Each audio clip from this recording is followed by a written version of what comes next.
Rise and shine, Mr. Freeman. Rise and shine. Not that I wish to imply you have been sleeping on the job. No one is more deserving of a Just rest, curious. and all the effort in the world would have gone to waste until, Sorry. well, let's just say your hour has come again.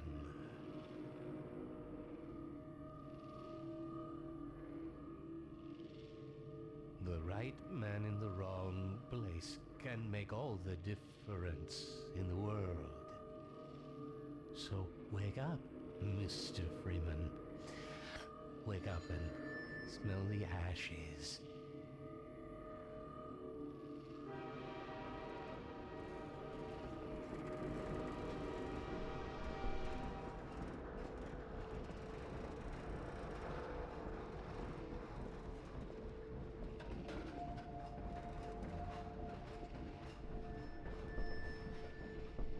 I didn't see you get on. This is my third transfer this year.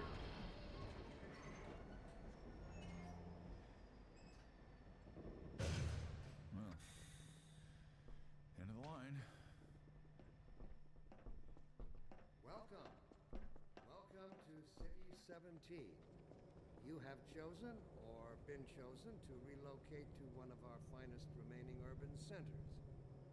I thought so much of City 17 that I elected to establish my administration here in the citadel so thoughtfully provided by our benefactors. I've been proud to call City 17 my home. And so, whether you are here to stay or passing through on your way to parts unknown, welcome to City 17. It's safer here. Right. I'm Gabe Newell, and welcome back to Half-Life 2. It's been a long 20 years since its release. In this anniversary update, we've tried to respond to as many of the community's requests as possible. And while this might not be the absolute number one request from fans, I often hear how much people would like a commentary mode, so we're excited to finally make that happen. Not only was it a challenge to remember many of the details of Half-Life 2's development, but it's not easy to crack open decades-old computer code and wonder what the hell you were thinking way back then. Along with the dev commentary, we've cleaned up a bunch of old bugs and tried to leave things in better shape than we found them. And at least this time, we had the luxury of knowing how things turned out in the end. To listen to a commentary node, put your crosshair over the floating commentary symbol and press your use key. To stop a commentary node, put your crosshair over the rotating node and press the use key again. And please let me know what you think. You can reach me at gaben@valvesoftware.com. Thanks, and have fun. It's safer here. I mean, obviously it's a monitored email account and everything, but they'll give an email account for public access. Physics objects. It might be hard to remember it now, but back when Half-Life 2 came out, small objects in games, like these bits of trash, were usually static, as in they didn't really move, or if they did, it was in a very simple way. If you were lucky, they might break apart into some sprites if you hit them. One of the goals for this initial train station section was to really make it clear to players that these kinds of things were properly, physically, actually being simulated in Half-Life 2. They could be picked up, dropped, thrown, broken, moved by other forces, you name it. Here we're starting with just a small thing, showing that trash is being blown by the arrival of the train, or, more specifically, an invisible volume that's triggered by the player leaving the train. In the citadel so thoughtfully provided by our benefactors. Train station. The beginning of a Half-Life game has a big job to do. We have to introduce players to a new world while teaching them how to interact with it. Players need to quickly grasp what's happening, who the key players are, what threats they face, and how they fit into it all. Above all else, it has to be as fun and interactive as possible. Nailing this takes a lot of iteration and playtesting, especially on the small moments that make up a bigger picture of the game. In this section, we'll highlight some key moments, game design problems, and a few playtests where things didn't quite go as planned.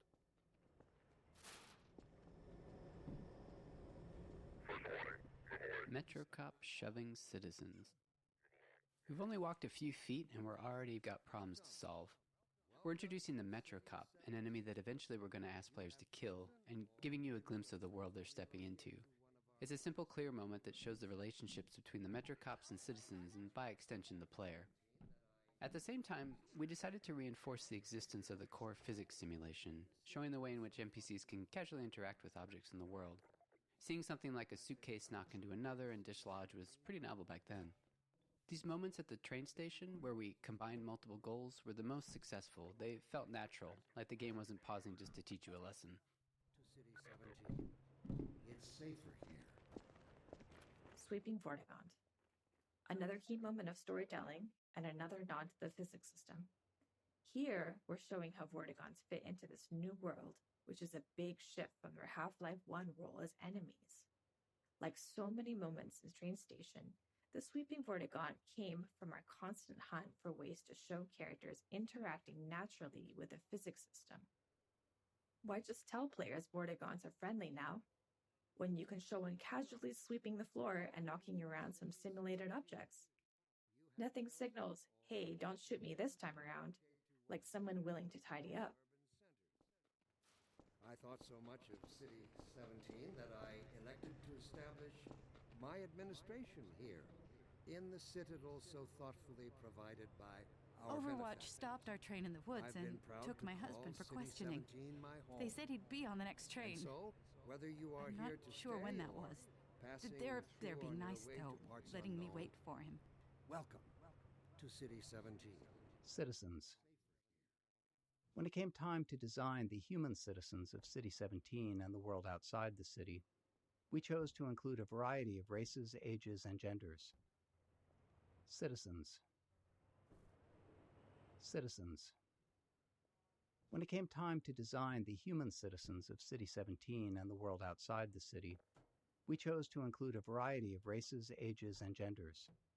This not only provided narrative context for the Combine's enslavement of all of humanity, but it was also important to us that anyone playing the game could see themselves represented in the Resistance, with everyone on Earth united against the Combine.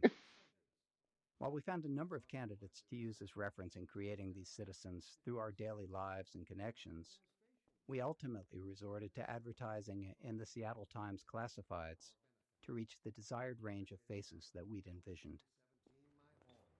Whee! Natural storytelling. To achieve our world-building and storytelling goals throughout the train station, we needed a natural way to deliver dialogue without it feeling too gamey or requiring tutorials. We noticed players often approached NPCs to get a closer look, so we turned that into an opportunity for the NPCs to acknowledge the player and deliver their lines. This kept interactions low-key, which was essential since the citizens aren't exactly too cheerful or lively. The simplicity of this approach also aligned with one of Half-Life's core storytelling goals, making the narrative responsive to the player's interest. Some players want to dig into every detail, while others just want to know what to do next. Giving players control over how much story they want to engage with, without it blocking progress, is a goal we always try to maintain in a Half-Life game. Plus, the less complicated a feature is to implement, the more of it we can include. Whee! Don't drink the water. They put something in it to make you forget. I don't even remember how I got here. Poor man. You see them go, they're always full. No one ever gets on, but they're always departing, but they never arrive. And the ones that do arrive, they never leave. You never see them go. They're always full. No one ever gets on, but they're always departing, but they never arrive. Anyway. Dr. Breen again? I was hoping I'd seen the last of him in City 14. I wouldn't say that too loud. This is his base of operations.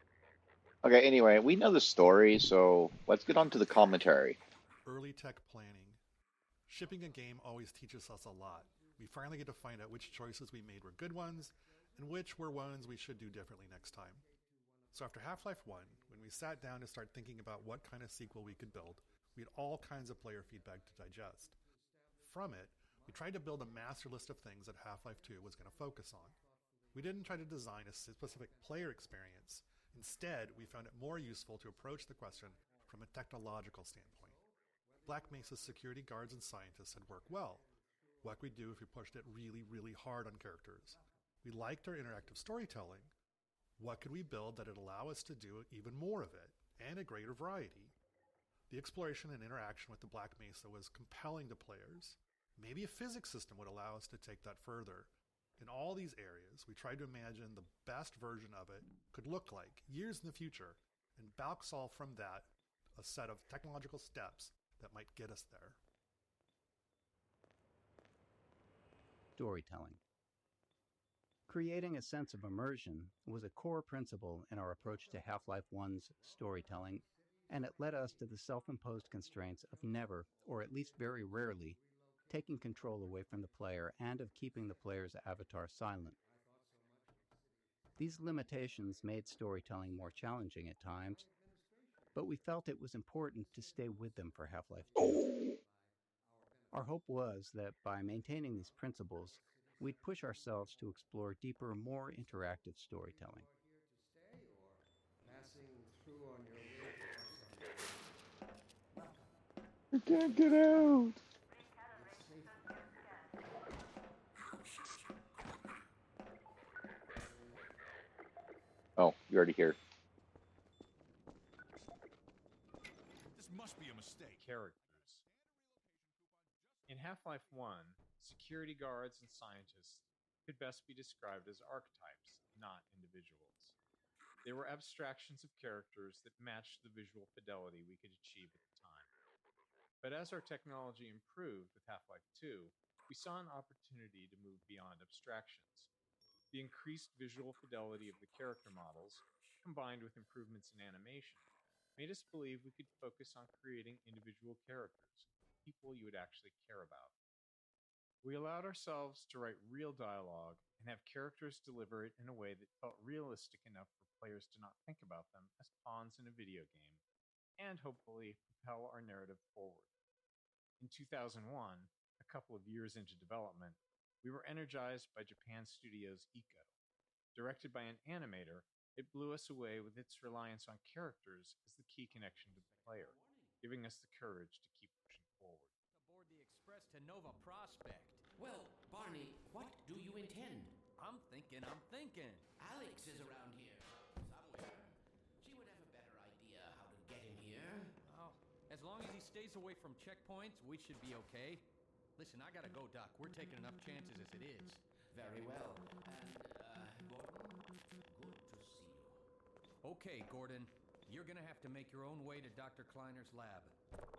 Oh, man, that's what I was afraid of. Get in here, Gordon, before you blow my cover. Blocking tutorials.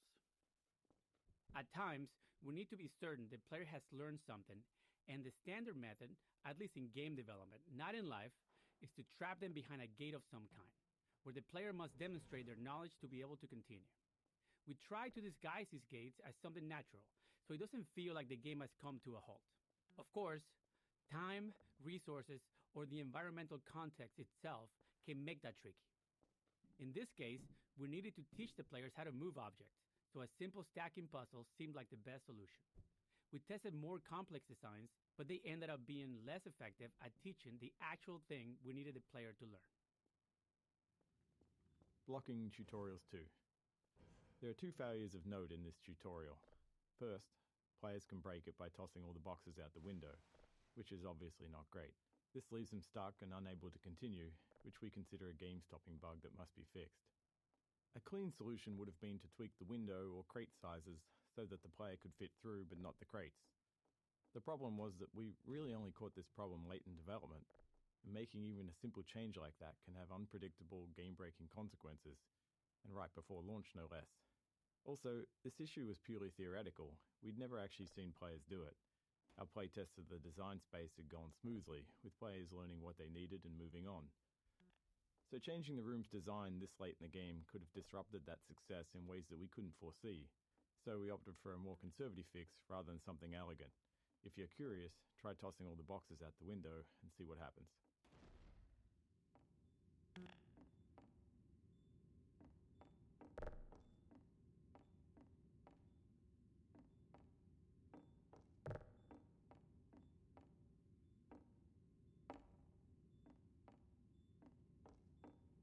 Blocking Tutorials 3. The second failure in this tutorial Can't toss space it out the window is a or it case always of comes back. misteaching, where we accidentally teach the player something we didn't intend. This can be hard to avoid without extensive playtesting, since the game is always teaching, even when it's not by design. We cover a more extreme example of this later in Train Station. Some cases of misteaching are critical to fix, like if the player learns the wrong way to use a weapon or interact with a common element of the game. But this one was more subtle.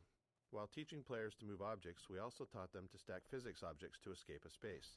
Normally that's fine, except we don't deploy that puzzle later in the game, and teaching something irrelevant just clutters up their mental toolkit and makes it harder to readily keep useful things in mind later on. Worse, stacking objects to escape the play space become a problem later on, something we had to actively prevent in multiple areas. With so many physics-based objects in the game, blocking this behavior without putting ceilings everywhere wasn't really an option. In the end, we hoped players wouldn't overthink this early lesson, and when playtests showed players getting stuck later on, we made sure not to remind them of it. Fall damage. Teaching players how to do things is an essential thing I for the got no game fall to do. damage. But for them to make I confident cheated. decisions, they also need to understand the more subtle rules. This small moment covers two of those. Fall damage. Teaching players Okay, how good. to It's still do played. things is an essential thing for the game to do. But for them to make confident decisions, they also need to understand the more subtle rules. This small moment covers two of those. First, it shows how far the player can fall without taking damage. Second, it introduces a bit of the game's vocabulary, how the game will communicate with them. Players often worry about taking fall damage, but they also worry about taking a step that they can't take back. So here, a welcoming crate to land on signals that dropping down is safe and it's the way forward. And when the crate breaks, it reinforces the physics simulation, and is likely the first time players will see that larger objects can be broken apart. I didn't break anything.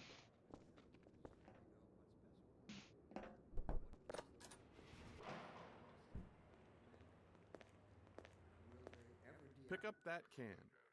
Contextualizing tutorials, creating a story scenario in which they happen, lets us do more than just stop the game to teach players something. We get to add narrative value to the moment. Here, teaching the player how to throw objects is combined with a narrative setup that gives them a choice in how to respond. After watching the Metro cops casually abuse citizens, it felt right to put the player in a similar position next.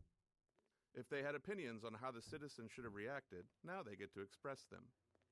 Playtesting showed most players either complied or refused the request to pick up the can, but some tried to avoid the confrontation entirely. Others would comply initially, then retaliate after feeling humiliated. By keeping the moment relatively constrained in both terms of player actions and the space itself, we could generally react appropriately to whatever choice they made. Playtesting.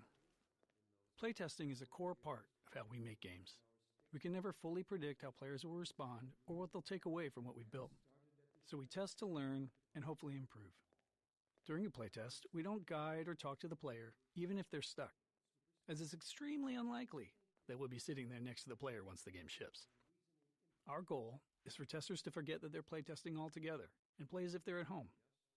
Any interruptions risk skewing the data, so we only step in if there's a bug that's blocking progress, or more rarely, if their behavior is so confusing that we need to understand what they're thinking. Instinct would inflict a fatal injury on your species.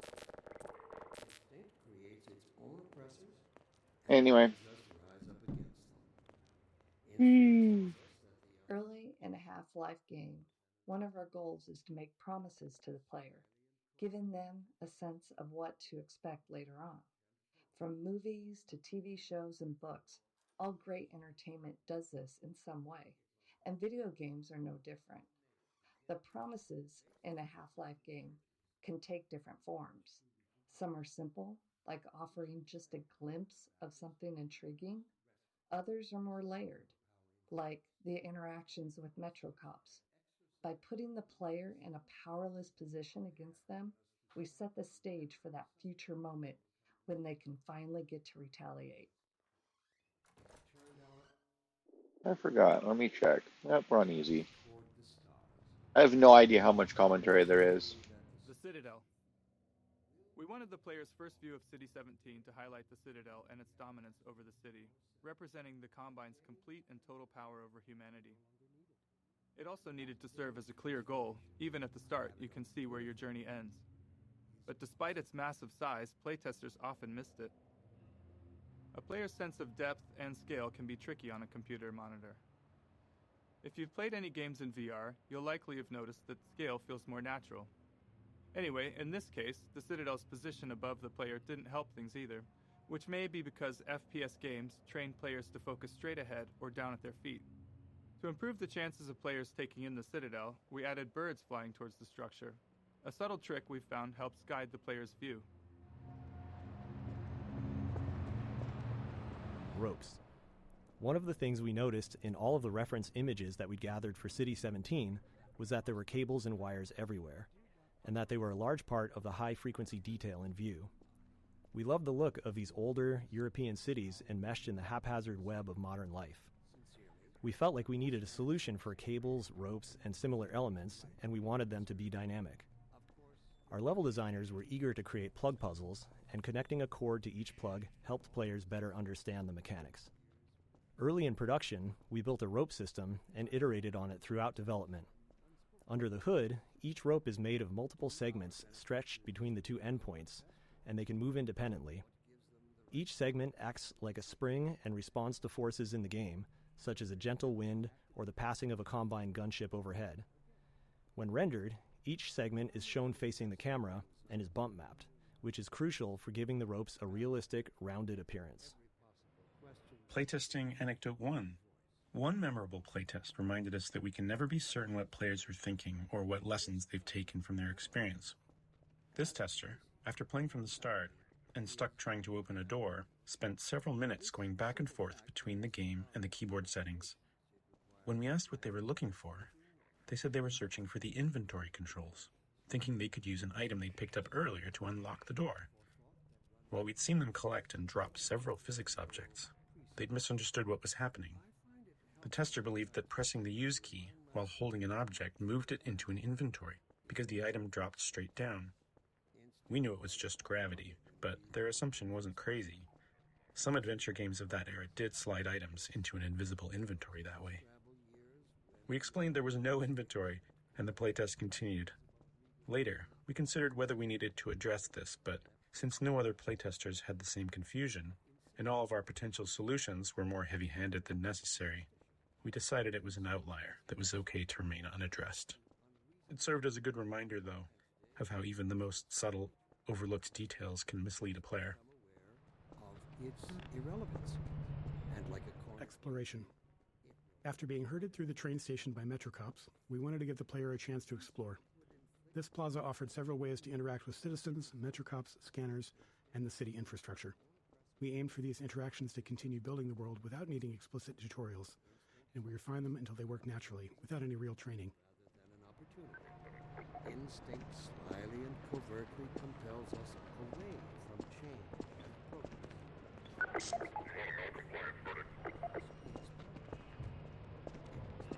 Strider. This simple moment is a promise that you'll encounter this enormous thing later in the game. Even an uncomplicated scene such as this really does require a lot of playtesting and iteration because of Half-Life's goal of not taking control away from the player. As you can imagine, it takes a lot of small tweaks to ensure that as many players as possible are looking at the right place at the right time here. The street layout and the Metrocop scene are all set to guide the player's gaze, perfectly framing the Strider when it appears. Early game exploration.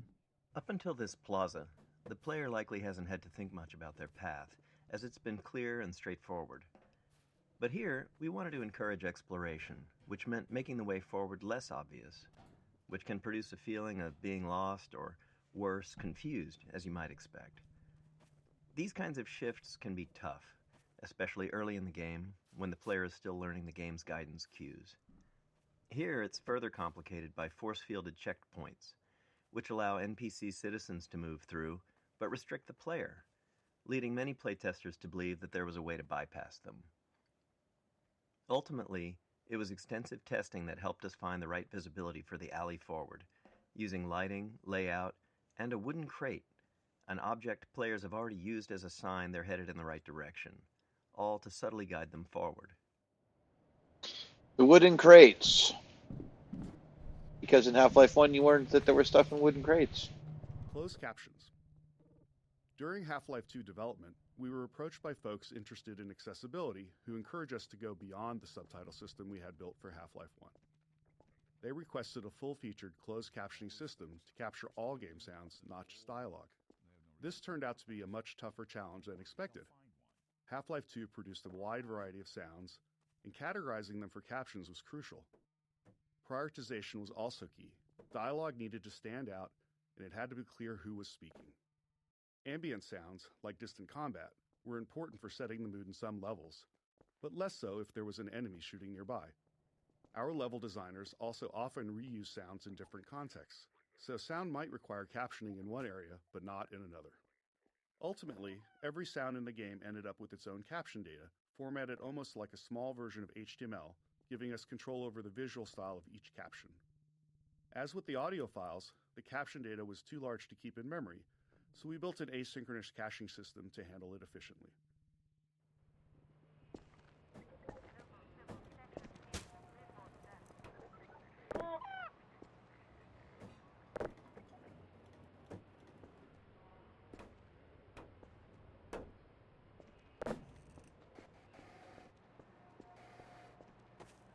Physics simulation. Even though we began Half-Life 2 with a functional third-party physics simulation, it still took us years of additional work both on the simulation itself and its integration into I didn't know the they game had a third party to until begin we with. felt like we could meet our designers' ambitions. Maintaining a shippable level of quality and performance was something we knew would be a challenge along the way, but the more subtle issue was actually figuring out what to simulate and to what extent. We can't simulate everything, and even if we could, there are game design reasons why the experience is better when we don't. In many cases, we deliberately bend the simulation to improve the player's experience. These adjustments usually go unnoticed because they align with player intentions. For example, we disable collisions between the player and large objects to let them turn in narrow spaces. Or we tweak the Combine rifle's alternate fire to gently guide the Combine ball toward enemies, making it more effective. Crate Baby. This small baby doll has a long legacy. During the long months of internal testing, some of the team turned it into a challenge, a way to make the 47th playthrough of a game a bit more fun. They'd place the doll inside of a nearby blue crate and see how far they could carry it throughout the game. After Half-Life 2 launched, the community started carrying Crate Baby as well, adding their own stories and rules to the mix. A few years later, while working on Episode 2, this was the inspiration for the Little Rocket Man achievement, where players had to carry a garden gnome dubbed Gnome Chomsky throughout the entire episode. Chomsky even made a comeback for Left 4 Dead 2 in the Garden Gnome achievement, where players had to carry him through the Dark Carnival campaign. These kind of interactions with players are some of the most rewarding parts of game development. We design games with theories in mind, but you never really know where things are going until players get their hands on it. Yeah, you never know what players are going to do. Physics Simulation 2. Areas where game design or other constraints impacted the physical simulation often required extra tuning to keep the simulation from blowing up. As an example, early on we experimented with increasing the simulation on the player entity, which is to say, make player movement much more a part of the physical simulation of the world. We knew this might make movement feel less precise, but hoped it could lead to some novel experiences. However, after tuning the movement to match the less simulated version, we hit a major problem. The physical force needed for the player to move at their usual speed was so high that simply running into other simulated objects could result in death from the impact. We iterated on it, but ultimately couldn't find a solution we liked, and reverted to the less simulated movement. However, this wasn't exactly the easier path. It introduced new challenges with how the less simulated player interacted with the more simulated objects in the game. But it did allow us to deliver the precise movement experience we wanted. Playground. When we discussed ways to highlight our physics simulation around the city environment, a playground felt like the natural fit. And for players paying attention to Dr. Breen, it's also a reminder of the cost of humanity's surrender to the Combine. We chose a few playground structures with interesting physics potential and began tuning them. Even with the advanced physics simulation we had at the time, setups like this always required hand tuning, as we had fully simulated objects interacting with non- or partially simulated ones, such as the player or static world geometry. It might be easy to assume that a simulation can carry a lot of the load of implementation, but even now, 20 years later, that is rarely the case. Back when we were working on the playground, late in development on the game, we couldn't get the friction on the slide to feel right, so we decided to break the ladder so the player couldn't get up there. However, you still can just walk right up the front. As is commonly the case, you, the player, get the last laugh on us.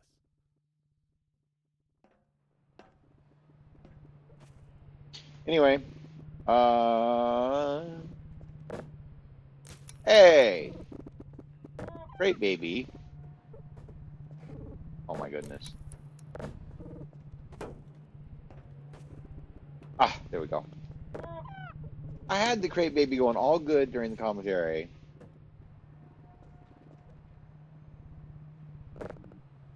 There we go.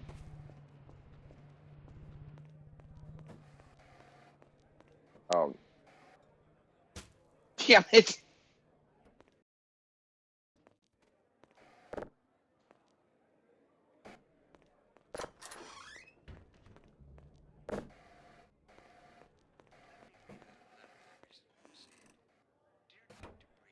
Materials and shaders.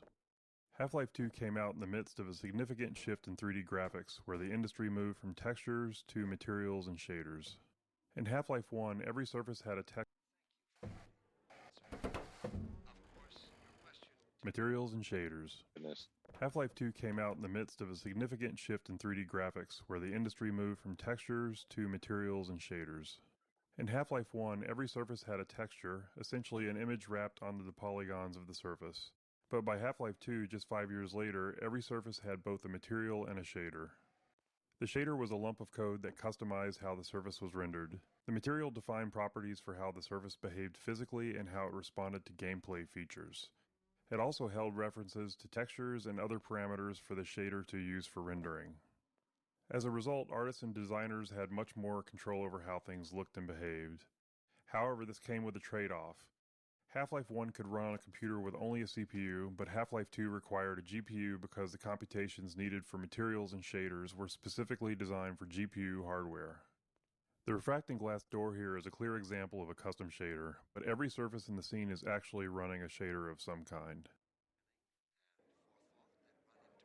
Hell yeah, some Half-Life 2. The 20th anniversary came out. We're doing a little the anniversary commentary, so I'm stopping for the commentary. There we go. Come on, crate baby. Darn it.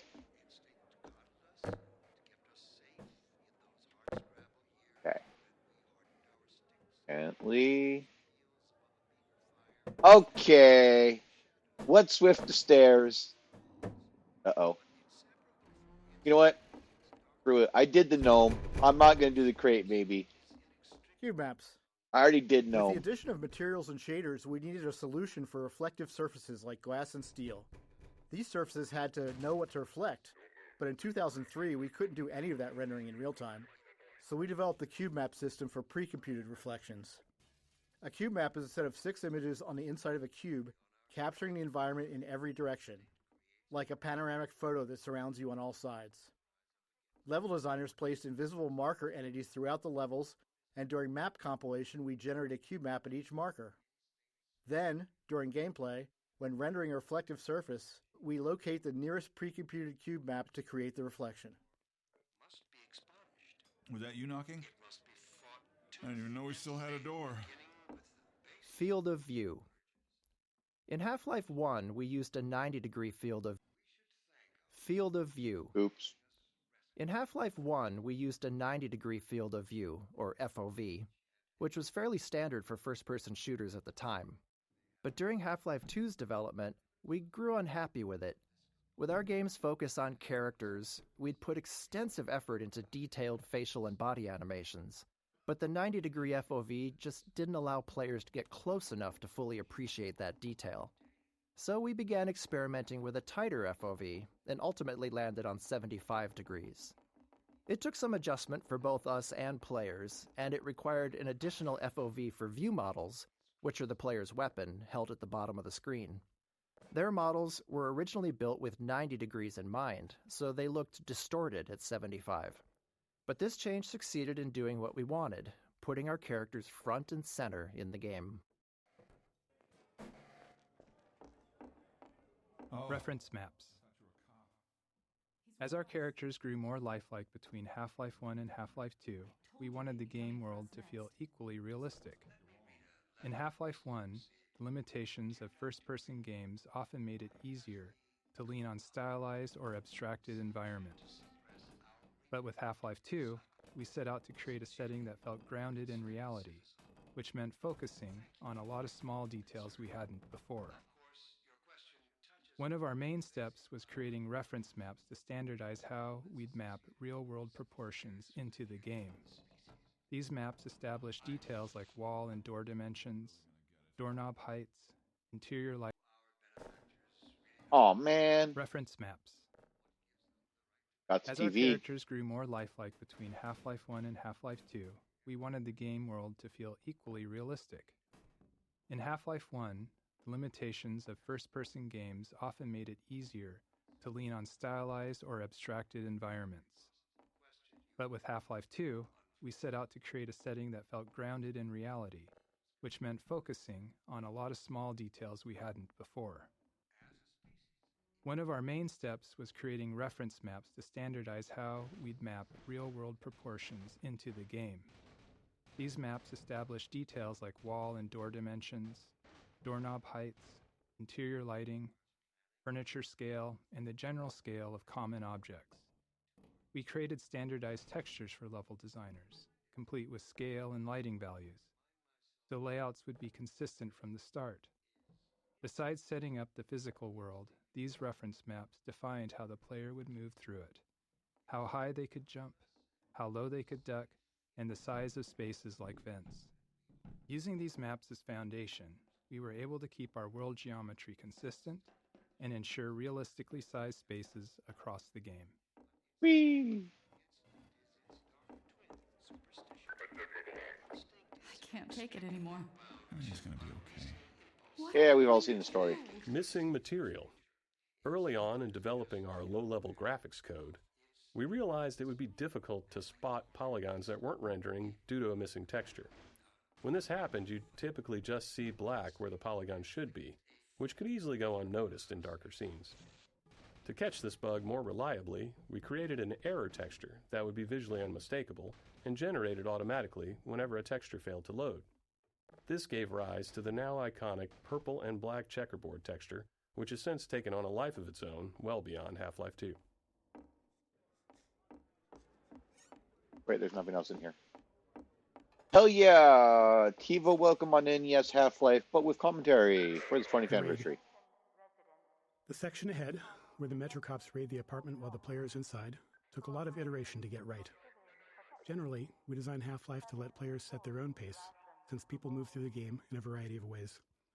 Some players run, ignoring anything that doesn't seem like a threat, while others methodically poke at everything. So, whenever we need to force a specific pace, it's always a challenge to ensure players perceive that pace and naturally play along. Since this is the first time we do this, we had to put in a lot of work to make it clear to the player that they needed to move quickly, and there's no time for exploration here. This is on Steam. The Raid 2. In addition to making sure the player felt the pressure to move forward, we had to ensure the raid itself was foolproof. There couldn't be any way for the player to avoid it or double back past the Metro cops. The real challenge wasn't that players would try to break the scene, but that many would panic and run in random directions once they realized they were under threat for the first time. This moment requires a delicate balance. We wanted a heart-pounding escape, the sense of real danger, but we wanted players to make it through on their first try and feel like they escaped by the skin of their teeth. To achieve this, we kept the path ahead clear and reminiscent to the one they had just taken through the previous floor. A series of carefully placed triggers controls the threats appearing ahead and behind, maintaining the pressure while still giving players enough time to stay ahead of their pursuers. It was just an update that popped up on Steam. Head for the roof. There's no time to lose. Priority identification check in progress. Assemble in your designated. Get in here quick. Keep moving. Head for the roof.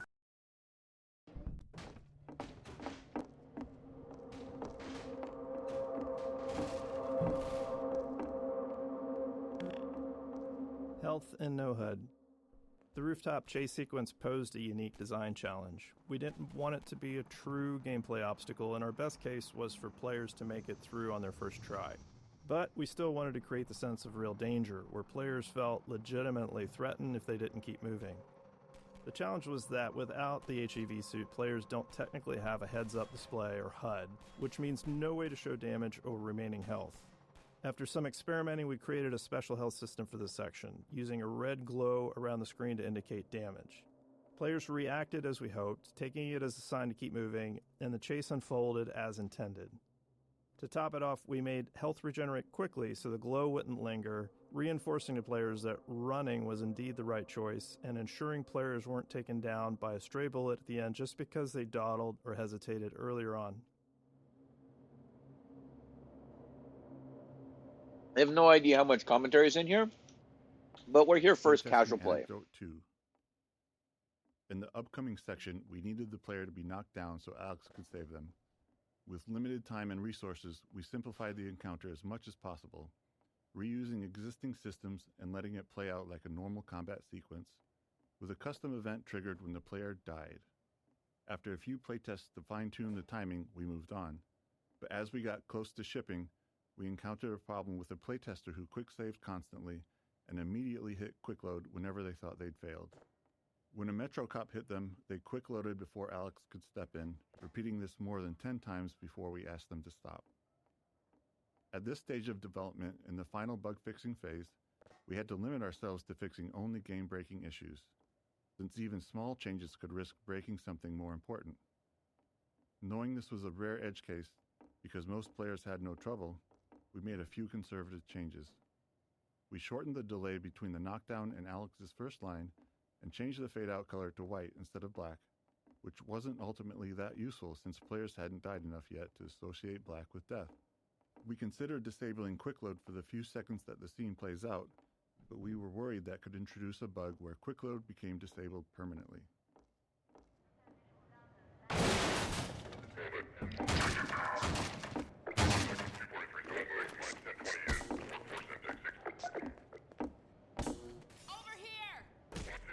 No, you don't. I'm glad you think it's super rad.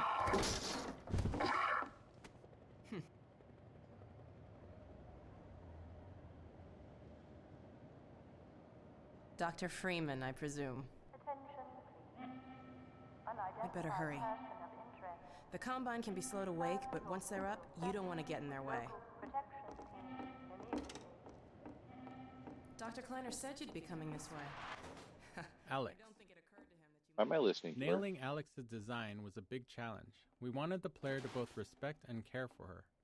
Saving Eli was a key player goal midway through the game, and we knew that getting players to care about that goal would be easier if they also cared about Alex and her relationship with her father. We intentionally designed, wrote dialogue, and cast a voice actor for Alex to be savvy, capable, and relatable within the Combine-controlled world, while also making her attractive and charismatic. We aimed to avoid the objectification, exaggeration, and hypersexuality that many games of the 2000s featured, as we felt that would undermine our goals for her character. Physics engines. This way, Gordon. Oops.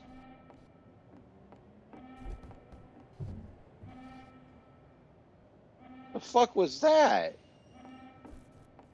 This way, Gordon.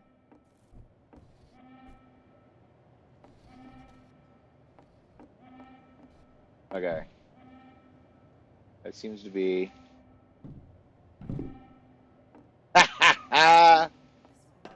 I can go backwards.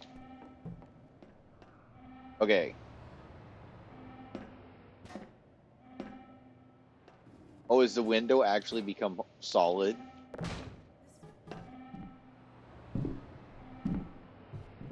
I don't think they're real windows anymore. Okay, I made it up the stairs. That's success for me. Oh, I will want to do one other thing, though. You can do this.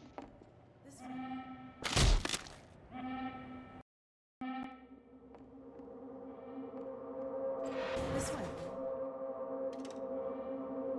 I'm Alex Vance. My father worked with you back in Black Mesa? I'm sure you don't remember me, though. Man, NPCs on elevators. I love this one. We often spend a significant amount of time solving problems that players might not even notice. Many of these are subtle design challenges, while others stem from multiple systems interacting with each other. For example, getting non-player characters to ride in elevators posed a complex problem because it involved various systems, NPC AI decision-making, navigation planning, and movement simulation, to name a few. Additionally, the elevator itself had its own simulation requirements unrelated to NPCs. One of the more subtle challenges came from the fact that we simulate NPCs at a slower rate than we simulate elevators. This meant that NPCs on a descending elevator would simulate to make sure they were properly standing on the elevator, and then the elevator would simulate a few times, each time moving further down the elevator shaft, subtly leaving the NPC behind. Shortly after that, the NPC would simulate a second time and pop itself down on the elevator floor once again. You can imagine that it was hard to take Alex seriously when she was constantly falling down in small increments while talking to you.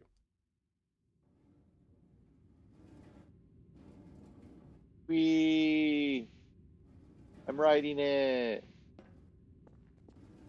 Interactive storytelling. When we started on Half-Life 2, storytelling in games was generally either high fidelity and linear or low fidelity and interactive. We knew players had seen high-quality storytelling in games, but they'd never been placed right in the middle of it, able to watch it unfold around them, interact with it, and examine any part closely. While that goal excited us, we didn't yet know how it would work or what kind of technology we'd need to make it happen. We had built a variety of storytelling technology in Half-Life 1, but it was mostly presented in front of the player and lacked the interactivity and fidelity we were aiming for. So Kleiner's lab became the section of the game we used as a testbed to figure out how our interactive storytelling would actually function.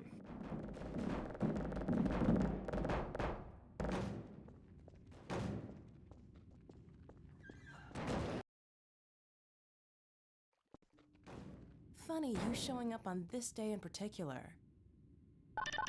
Did you see her leg?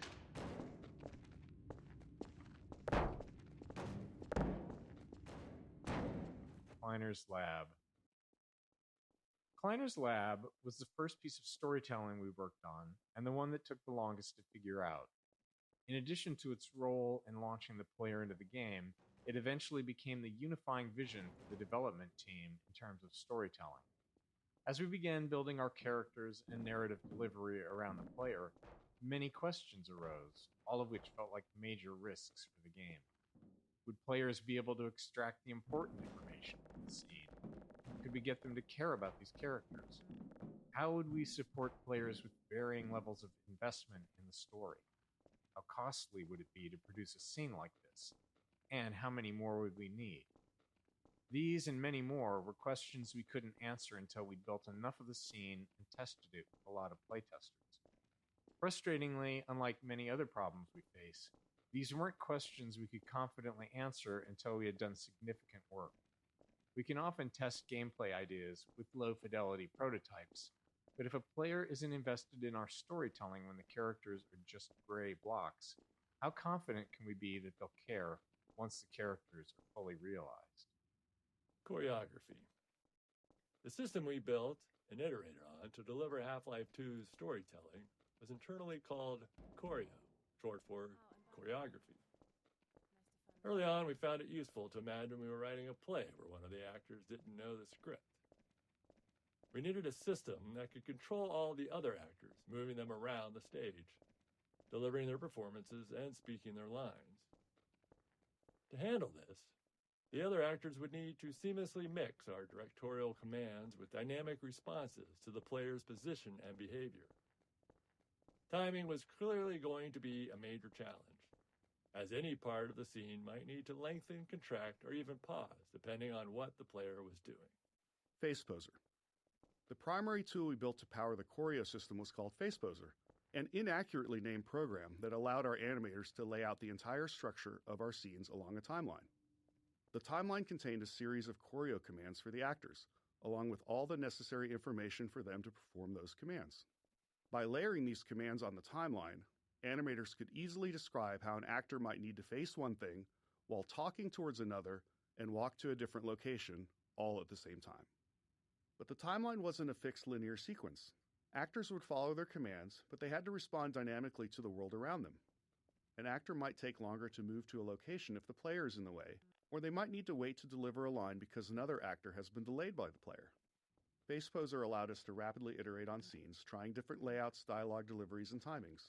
This ability to quickly experiment and adjust proved critical in finding the right performances to achieve our character and narrative goals. And is the basis of a lot of the speedrun tech in this, where you bop people on the head to make them go to a different spot. Okay, Lambda number one. Lambda number one. Choreo commands. This debug visualization shows the two most common choreo commands actors receive throughout a scene, internally known as look-ats and move-tos. Actors are given targets to look at, sometimes more than one at a time. Oh wow, this is super and then try cool. to focus on the one that makes the most sense given their current state. At the same time, they might be receiving move-to commands, which tell them to move to a location and face a specific direction or object. Even these seemingly simple commands involved a lot of complexity. A scene might require an actor to talk while typing on a keyboard, all while looking at an object the player is holding. Since we couldn't predict where the player would be during playback, authoring scenes like this required us to break each element of the scene into separate pieces and layers. These could then be reassembled as needed during playback, based on the player's actions and interrupted if necessary. Stirred up the hive. Wow. We can't keep him here long. Delivery. It took a lot of iteration and playtesting to start That was the super right cool. balance of information and emotional connection in our major choreo scenes. Each scene had a lot of information we needed to convey to the player, but we couldn't just have characters spouting exposition. Players would start thinking of them more as signposts than as people. We needed to take the time to let the characters interact with each other, allowing the player to observe the relationships. At the same time, we had to expand upon the world, giving the player a sense of everything that had happened while they were gone. All this had to be done carefully, without taking too long. We wanted the game to work for players who were less invested in the narrative. Animation became a powerful tool in communicating the emotional connections between characters, often conveying the depth of a moment quickly without overstating it. Running Humor was into the another desk commonly makes it used go. tool, helping to puncture a setup and disarm the player when things got a bit too heavy. Never fear, Gordon. She's debeaked and completely harmless. The Pull worst it. she might do is You run into attempt the table, it wiggles. with your head fruitlessly. Get that thing away from me! Here, my pet. Hop up. No, not up there. No, no. Careful, Lamar. Those are quite fragile. Oh, fie. It'll be another week before I can coax her out of there. Yeah, longer if we're lucky. Barney, you're not an animal person. Lab interactivity. In our choreo scenes, we have the player trapped for a bit, allowing us to focus on the characters and narrative. To accommodate different players, some deeply invested in the story, others unable to stand still for more than a second, we felt like we needed a constant stream of interesting details on screen. We scattered narrative elements throughout the environment, ensuring some were interactive, essentially toys for the player to tinker with. In some cases, we embedded further storytelling into these, like the cactus mini teleporter hinting at the upcoming teleporter failure. It was a delicate balance. Too much visual interest could distract players from the core of the scene. Ultimately, Kleiner's lab played it safe with interactivity, as it was the first major choreo scene. Later, in Eli's lab, we explored it more deeply, ensuring the characters themselves paid attention to what the players were tinkering with. Get your suit on, Gordon.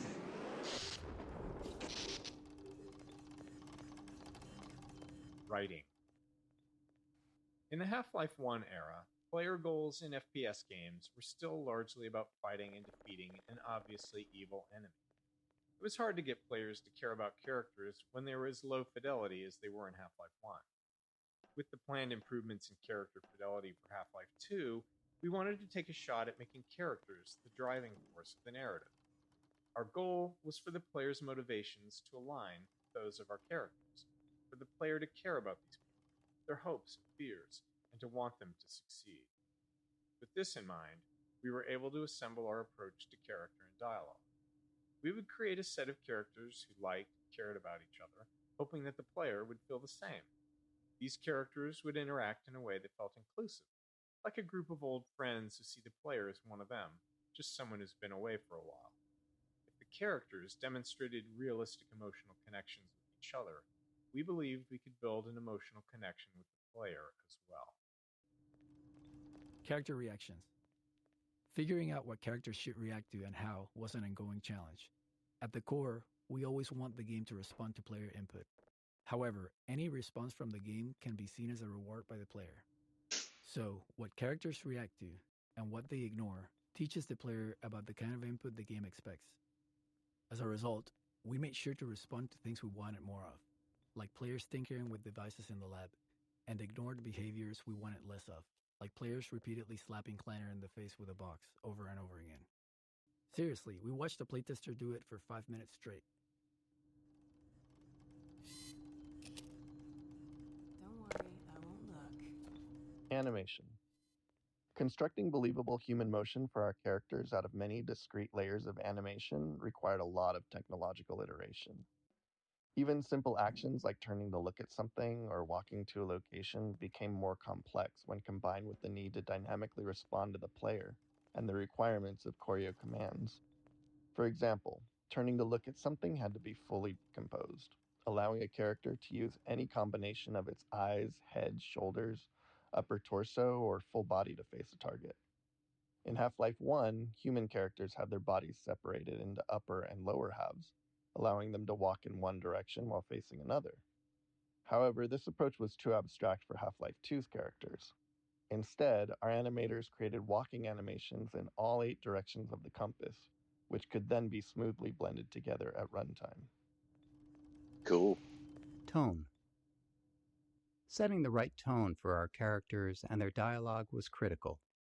We aimed for a respectful, almost pleasant style of interaction with the player, while avoiding anything that felt too subservient.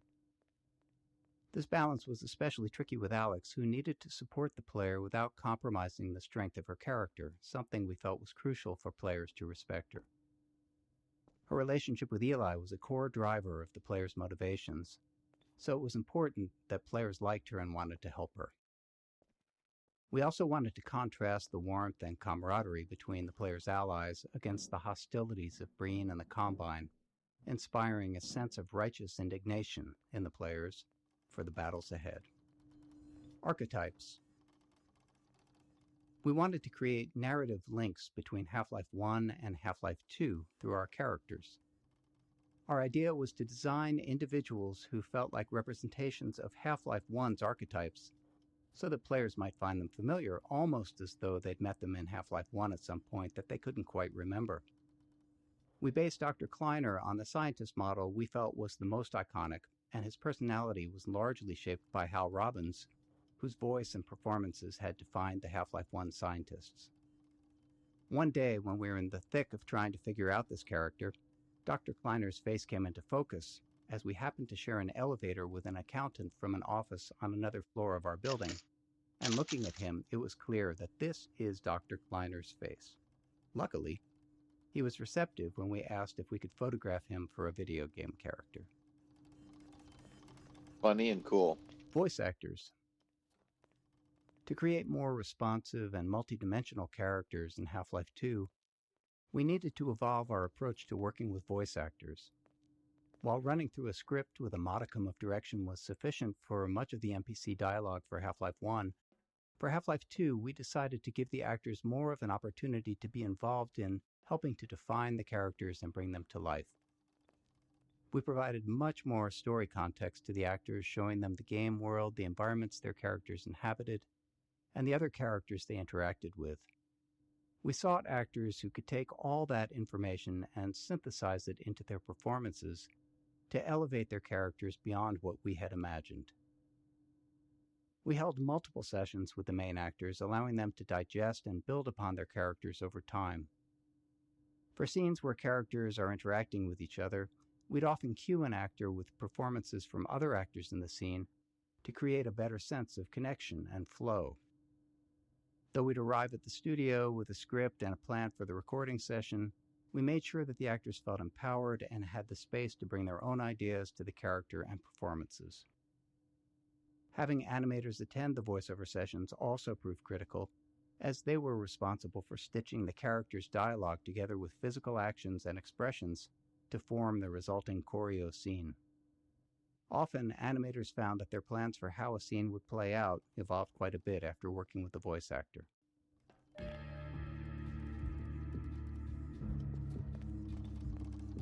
Well, Gordon, I see your HEV suit still fits you like a glove. At least, the glove parts do. I've made a few modifications, but I'll just acquaint you with So the funny. essentials. Now, let's see. The Mark V Hazardous Environment suit has been redesigned for comfort and utility. Oh, dear. Doc, we don't have time for this. At least get that suit juiced up, Gordon. Good idea. There's a charger on the wall. I've modified your suit to draw power from Combine energy outlets, which are plentiful wherever they patrol.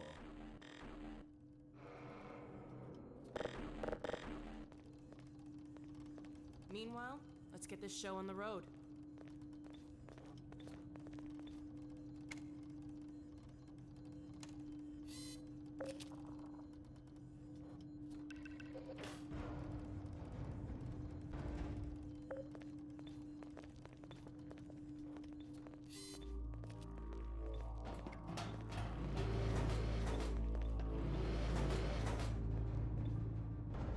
Gordon, why don't you position yourself near the panel over there and wait for my word? Isaac, are you there? Yes, Eli. Bit of a holdup on this end. You'll never guess who found his way into our lab this morning. That's not who I think it is it? Indeed it is, and it's our intention to send him packing straight away in the company of your lovely daughter. Are you ready for us, Dad? You're all set on this end. Then let's do it. Let's see. The massless field flux should self-limit, and I've clamped the manifold parameters to CY base and LT orbifold, Hilbert inclusive. Conditions could hardly be more ideal. That's what you said last time. Hey, yeah, about that cat. Initializing in 3, 2, 1. Oh, fiddlesticks. What now? Doctor, the plug. Dear me, you're right. Gordon, would you mind? Excellent. You gonna let Gordon throw the switch? Gordon, go right ahead. Very good. Final sequence. Commencing now. I can't look. Okay.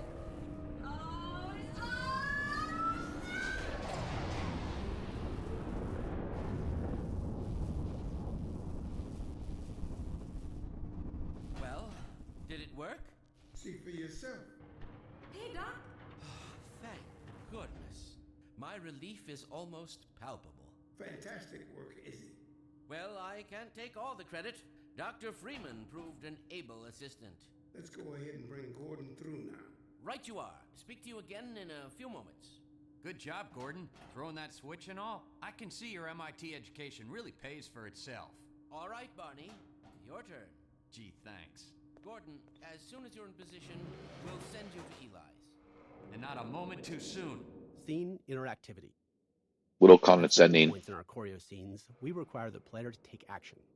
Beyond simply giving them something to do and keeping them engaged, these moments served a few key purposes.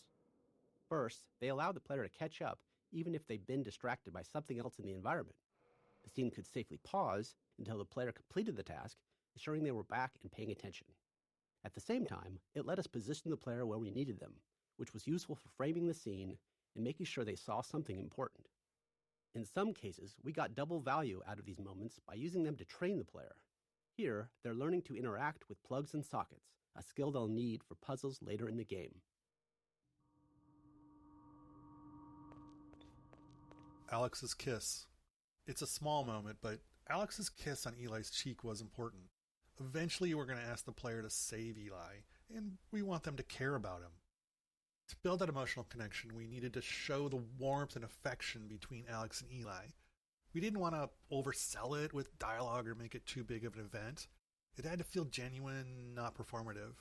And we were able to iterate on the subtleties of this moment until it struck just the right note. Monitors. We use monitors a lot for storytelling in Half-Life 2 in the episodes, so much so that we even make fun of ourselves for it. The problem is they're just too damn useful. They're fantastic for expanding the world by showing events happening elsewhere, and they provide an easy way to have characters talk without needing to explain how they all got to the player's location. Anyone who's ever written any kind of story, especially one with an ensemble cast, understands the unique frustration of trying to create natural reasons for all of your characters to come together in the same place. In this case, we were really happy with how the monitor allowed Alex to teleport away and then quickly appear in Eli's lab, making everything feel real and connected. And in movies, it used to be telephones. Until you're in the teleport chamber, Gordon. I know I was watching The Thing, but again, movies. Initializing in 3, 2, 1. Barney, if you'd be so kind. Good luck out there, Gordon. Yes, indeed. We're ready to project you, Gordon. Bon voyage, and best of luck in your future endeavors. Final sequence. The hell? What is it? It's your head, the freaking headhopper!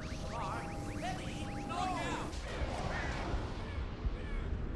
There he is! It's the bar with him! Get about that thing! He's coming through, Dad. What's going on, Judith? I'm not sure. It seems to be some kind of interference. Gordon, stay put. You get you out of there. Something's drawing him away. What's the meaning of this? Who are you? How did you get in here? Hey, he's back! I'm getting him out of there. Catch up, Wayne, if you feel. It will peel you apart. Just lost Gordon. What's going on? I wish I knew. I'm encountering unexpected interference. Don't worry, Gordon. There he is. Oh, we're losing it again. The man I saw. I'm all but certain it was Gordon Freeman.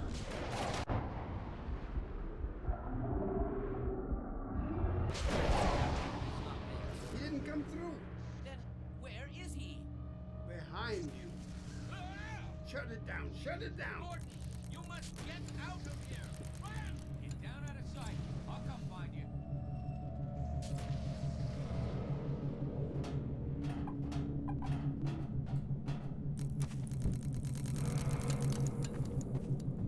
All right, actual. Wait, that's not it.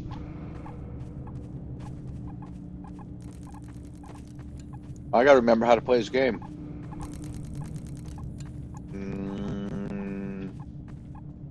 Yeah, that was it.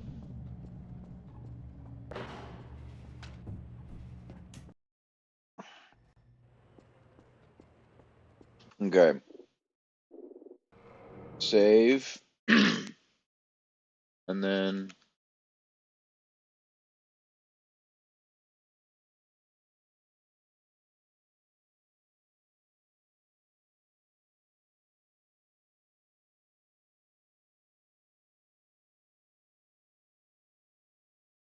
okay. Phonium extraction. Another critical tool we built into FacePoser was the phonium editor. It processed the voice actors' dialogue. Get out of City 17 as fast as you can, Gordon. Take the old canals, right? They'll get you to Eli's lab. It's a dangerous route, but there's a whole network of refugees, and they'll help you if they can. I'd come with you, but I gotta look after Dr. Kleiner. Oh, and before I forget, I think you dropped this back in Black Mesa. Good luck out there, buddy. You're gonna need it. Phonium extraction. Another critical tool we built into FacePoser was the phonium editor. It processed the voice actors' dialogue lines and extracted phoniums to generate basic lip sync animations for our characters. For the hero characters, our animators use this as a starting point to create high-quality custom animations for each dialogue line, incorporating full facial animation. However, in a dynamic choreo scene, the animators wouldn't know exactly what the rest of the actor's body would be doing. This meant it required careful layering of choreo commands and timings in FacePoser, while still maintaining the actor's ability to dynamically respond to the player. The shit they put in this game. At the time of Half-Life 2's release, Most first-person shooters gave the player a gun or a melee weapon right off the bat, but we opted to start them empty-handed. Without a weapon, it was easier to train the player on the more novel ways they're able to interact with the world and introduce them to our story. We wanted the player to transition from fugitive to the aggressor, and arming them at the right time created that moment naturally. By the time they finally get a weapon, they're done running away. They say sometimes the best way to win is to walk away, but we all know that's not true. The best way to win is to run towards something while shooting at it.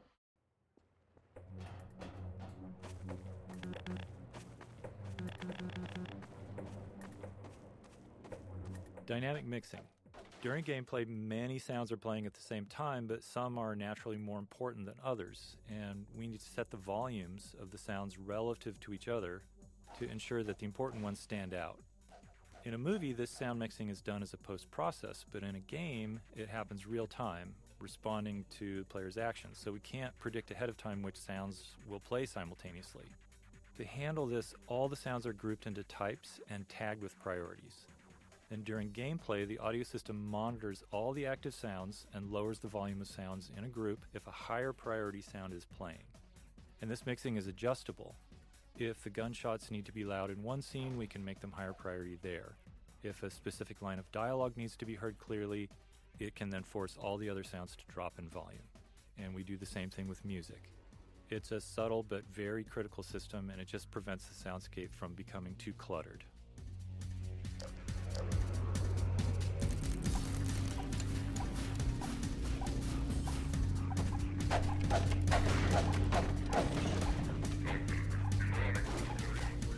Bullet audio.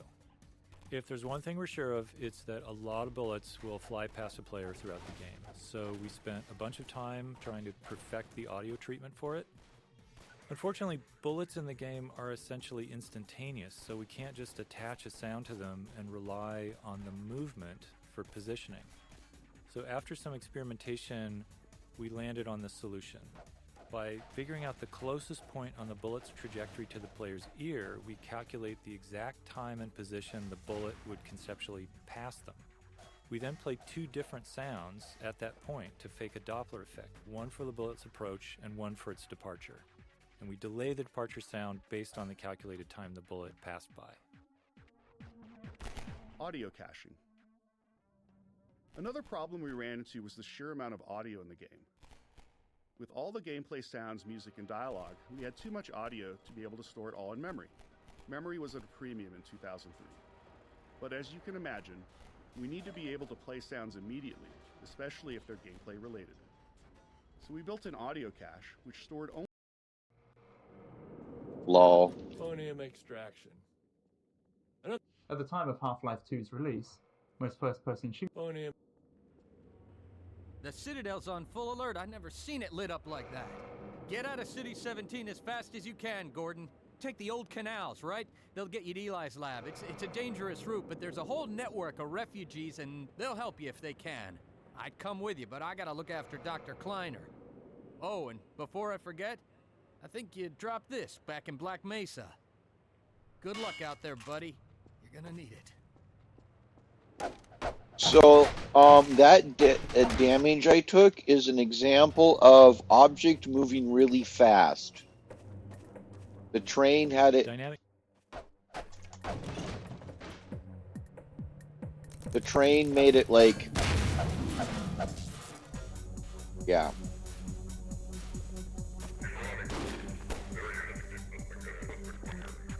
Bullet audio. If there's one thing we're sure of, it's that a lot of bullets will fly past a player throughout the game. So, audio caching. Another problem we ran into was the sheer amount of audio in the game. With all the gameplay sounds, music, and dialogue, we had too much audio to be able to store it all in memory. Memory was at a premium in 2003. But as you can imagine, we need to be able to play sounds immediately, especially if they're gameplay related. So we built an audio cache, which stored only the first 125 milliseconds of every audio file and kept that in memory. That 125 millisecond time was our best guess for how long it would take us to be able to stream an audio file in from disk. Then, whenever a sound was played in-game, we played the start of it from our audio cache while simultaneously kicking off a load of the full audio file from disk. By the time our cache start ended, we'd have the file loaded and could continue playing the rest of the sound. There were some other minor features, like keeping recent sounds fully in memory so that high traffic ones didn't need to be loaded constantly. In today's engines, all kinds of assets, beyond just sounds, typically use the same kind of strategy. That's interesting. Physics sound. Getting physics to feel right for the player meant that the sounds produced by physics had to sound right too. As humans, we're all used to how objects and materials sound during various interactions, even if it's not something we actively notice. While we knew we couldn't account for everything, we wanted to focus on the details that contributed most to making our physics sound realistic. We started with per-object sounds for collisions and impacts. This allowed an object like a wooden crate to have custom sounds when it collided with other objects or classes of objects. Next, we began dynamically modifying these sounds based on the characteristics of the physical event, such as the masses involved and the force of the collision. This worked great for collisions, but didn't hold up in other interactions like objects scraping against each other. In reality, a wooden crate makes a different sound when it scrapes against a wall versus when it's thrown against that same wall. Let me tell you, nobody has done more research on the nuances of a wooden crate's physical properties than us. To get what we wanted out of these interactions, we implemented per-material collision sounds, metal against wood, metal against metal, and so on. These sounds were also dynamically modified based on details like material hardness or type of metal. Getting this system to sound right required countless small tweaks, which we could only identify once it was running. We also experimented with custom sounds for rolling objects, but ultimately cut the feature because we weren't happy with the results. No idea. I just know it popped up on Steam.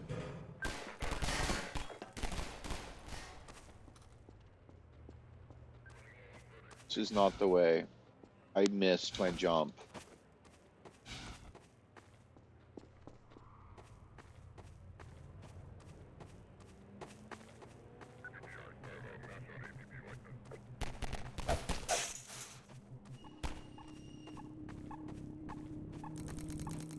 Am I...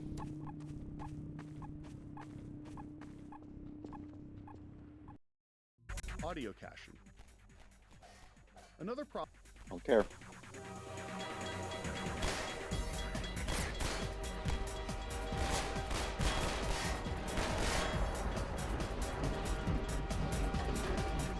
Physics sound.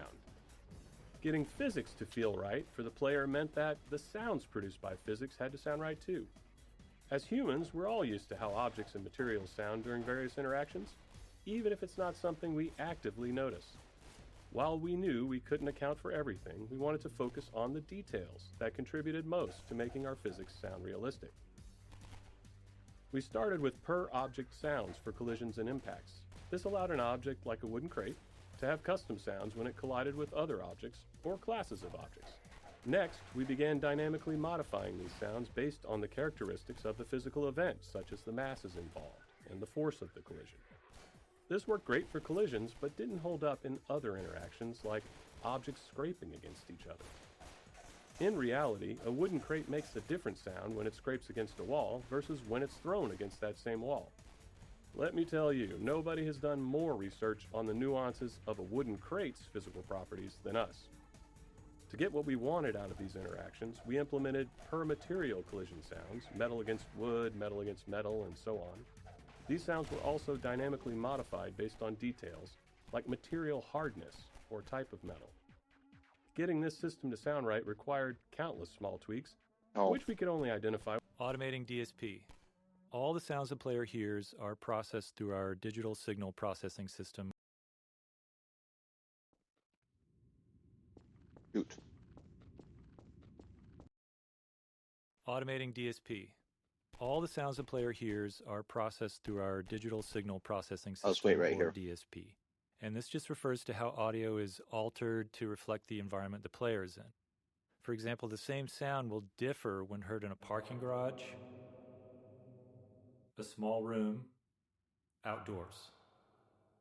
In Half-Life 1, we manually placed invisible nodes throughout the world to define these DSP settings for each space. For Half-Life 2, We knew that manual placement was just going to be way too time-consuming, especially since we wanted a larger game, and we still only had one audio person on the team. So we built a system that automatically determines the DSP settings around the player in real time. It does this by analyzing the space around the player, assessing the volume they're within. It examines the materials that make up the environment, basically. And then the system matches that space to one of the 25 hand-authored basic DSP types. All right, now I can go board. Forward.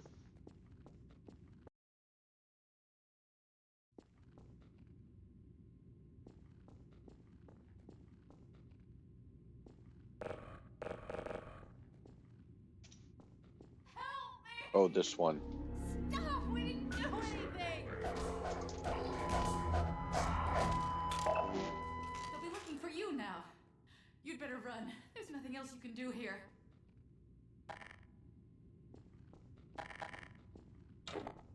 Metro Cop scene. This is another scene designed to make it clear that the Metro Cops are the bad guys, except this time the player has a weapon and can finally do something about it. That something comes out of the barrel of a gun. We knew we needed the player to feel righteous, and this moment was part of creating that. The Metro Cops are still human, unlike the rest of the Combine in the game, so we felt like we had to go the extra mile in making sure the player's actions felt like justice and not just wrath. I like that.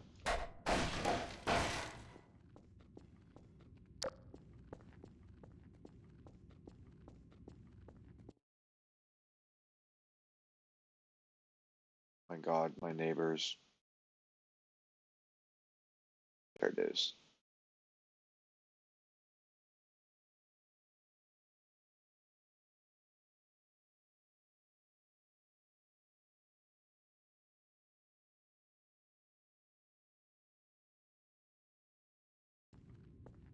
Oh, that's wrong way.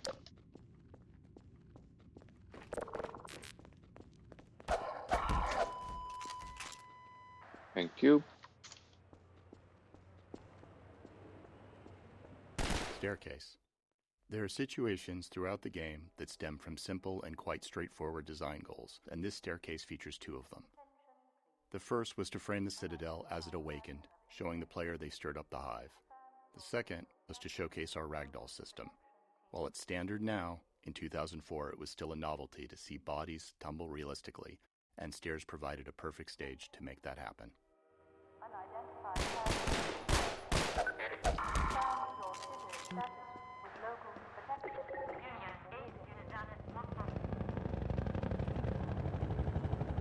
City 17 awakens.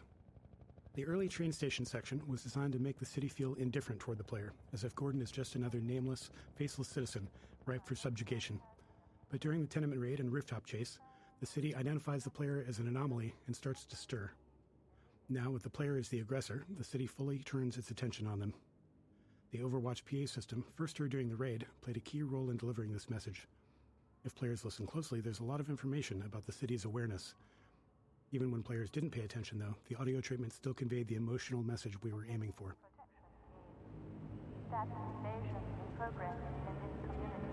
Explosive barrels.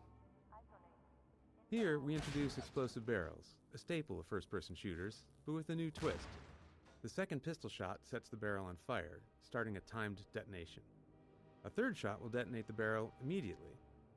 This way, players could either delay the explosion or trigger it right away, depending on the situation. Players may want to feed an explosive barrel to a barnacle and then shoot it twice as a handy way to safely dispatch a cluster of them. The delayed explosion also made for more interesting chain reactions between multiple barrels. Exploding barrels were a fan favorite in the series, but also were internally favored by level designers who often felt like the game could never have enough of them.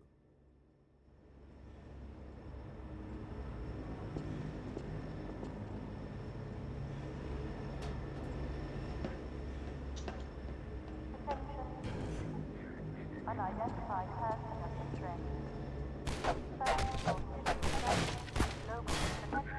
Scanners. Scanners presented a tricky game design challenge. While we liked how their dystopian presence helped convey the Combine occupation as an oppressive surveillance state, we didn't actually want them to shoot at the player. We found that aiming into the sky to hit a small mobile enemy with a constant height advantage was something we couldn't make fun. Since we loved their role in the story, we decided that in combat, scanners would serve primarily as eyes, alerting nearby enemies to the player's presence, a feature we reinforced with sound effects from the soldiers. Beyond that, they'd only be able to harass the player with bright lights and occasionally dive bomb after taking enough damage.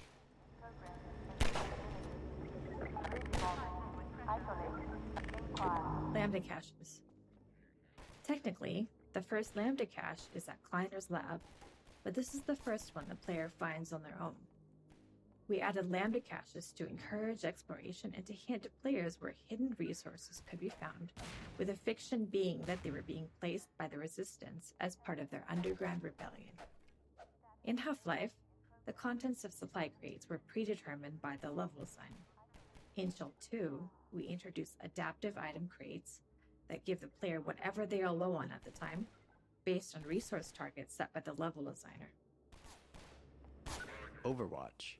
During development, we generated the Overwatch voice using a free text-to-speech tool, but as we neared shipping, we realized we didn't actually have the rights to use it, so we held auditions with voice actors to find someone who could match the qualities we liked in the generated lines. It didn't take long before we found Ellen McLean, whose delivery was exactly what we were looking for. In her sessions, we played the generated lines for her to mimic, though in her own style. She was a bit sarcastic at first, given that she was being asked to replicate such a robotic delivery, but years later when she returned for her iconic role as GLaDOS in Portal, she'd found a way to creatively integrate that tone into her performance. Pistol design.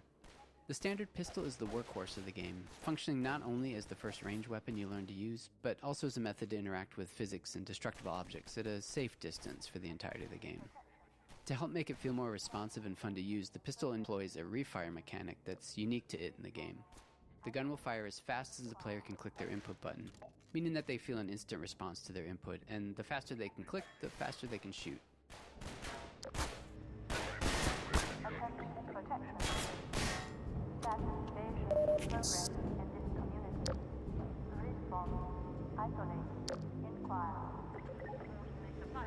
Oh, I guess you have to go through this one.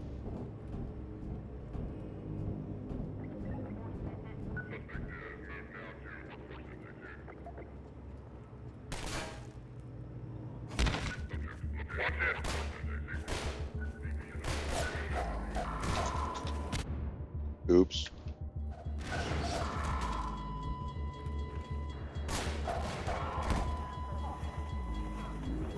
Shatter glass.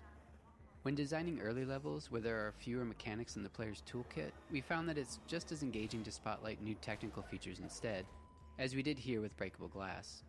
For the shattering effect, glass was divided into a grid of small squares, allowing us to track which were intact or broken, and to blow out larger sections once enough squares were no longer connected. Each square was rendered with a unique texture based on the status of its neighboring squares, creating the sharp, jagged edges between broken and intact glass. While breaking glass is now commonplace in games, it was something we hadn't seen much back when we were making Half-Life 2, and we're incredibly happy with the level of fidelity and dynamicism it brought to the game.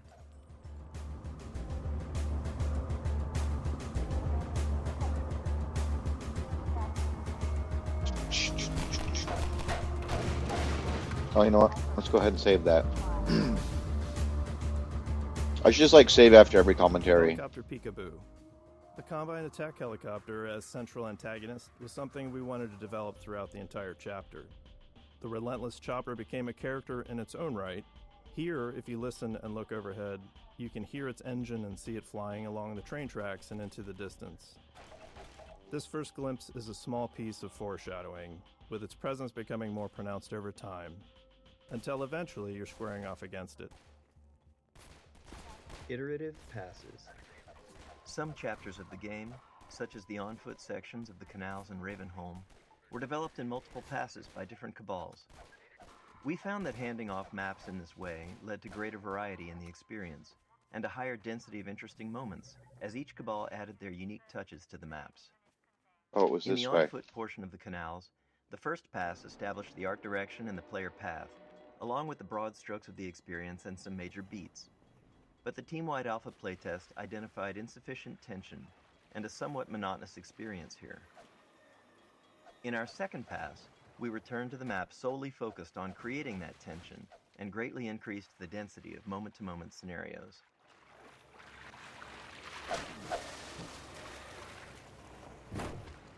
Water shader. The most complex shader we made for the game was the water shader, which made full use of the newly available programmable graphics cards. When water was present, the scene was rendered 3 times. First, the underwater world for refraction, second, a reflected view, and third, the parts above the water. When rendering the water surface, we blended the refractive and reflective views, showing more reflection at glancing angles using the Fresnel equation. We also tracked the ground depth below the water's surface, making it more transparent and less refractive in shallow areas. Additionally, we had to create 2 alternate water rendering techniques for lower-end graphics cards. Mid-range cards displayed a lower detail reflection without refraction or transparency, while low-end cards only rendered a partially transparent surface. Interstitial scenes. As playtesting progressed, we often found areas where players lost track of their goal, which isn't uncommon in a game like Half-Life. To address this, we added smaller interstitial scenes to help guide players along their path and reinforce their objective. After finishing the bulk of development on our larger choreo scenes, like Kleiner's Lab, putting these smaller scenes together became relatively straightforward. We discovered that using characters in these moments worked much better than relying on passive storytelling, or even some sort of reminder you'd find baked into a pause menu. Be careful now. We really can't afford to get noticed. Civil protection catches you down here, it's bad news for the whole railroad. We serve the same history. Boxcar Bill. This small scene originally featured 2 human characters, but later in development we replaced one with a Vortigaunt. We wanted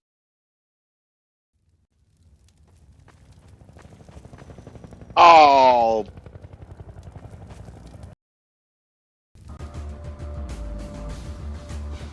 Oh well, I'm going to skip all the... Helicopter Peekaboo. The Combine attack helicopter as central and iterative passes. Some chapters of the game, such as the on-foot sections of the canals in Ravenholm, were developed in multiple passes by different cabals. We found that handing off maps in this way... Water shader. The most complex shader we made for the game was the water shader, which made full use of the newly available programmable graphics cards. When water was present, the scene was rendered 3 times. First, the underwater world for refraction, second, a reflected view, and third, the parts above the water. Interstitial scenes. Oh, you get to hear this scene. Good God. Guess those sirens are for you, huh? Good thing you found us. You're not the first to come through here by... This is the Freeman. The Combine's reckoning has come. Look, we're just a lookout for the Underground Railroad. Main station's right around the corner. They'll get you started on the right foot. Meanwhile, let my Vortigaunt friend here give you a jolt to get you going. I'm going to need to take a break soon. It's been 2 hours. Could be a quick break. Be careful now. We really can't afford to get noticed. Civil protection catches you down here, it's bad news for the whole railroad. Boxcar Bill. This small scene originally featured 2 human characters, but later in development we replaced one with a Vortigaunt. We wanted to show that Vortigaunts were coexisting with humans and resisting the Combine as well. We also introduced their ability to heal the player, although we didn't fully capitalize on that feature throughout the game. Vortigaunts became a useful narrative tool for keeping dialogue brief, as their hive mind justified their full knowledge of the world and the player's goals. This meant they never had to ask questions, neatly sidestepping the challenge of writing dialogue for a silent protagonist. Hit the road, Jack.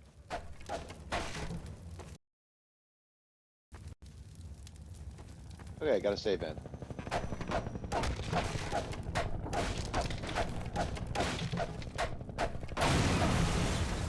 Here.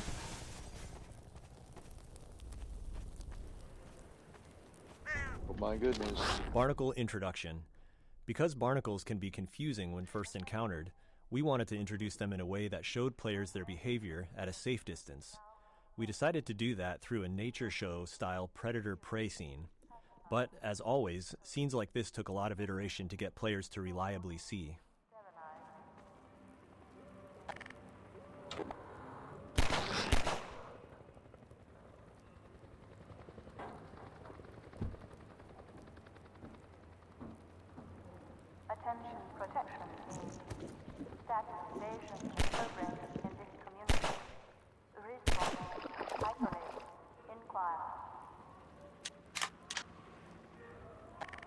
Wait until it says Barnacle Death. Okay.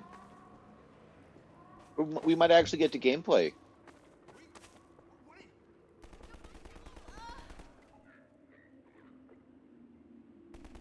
Surface properties. We play custom footstep sounds when the player walks on the slippery mud. This was a system called Surface Properties that used the material type to determine the sounds and other effects that should occur when walked on or shot at. Earlier in development, we had an effect that slowed players' movement when walking on mud surfaces. However, this was removed in the shipping version as it was decided it was too punishing.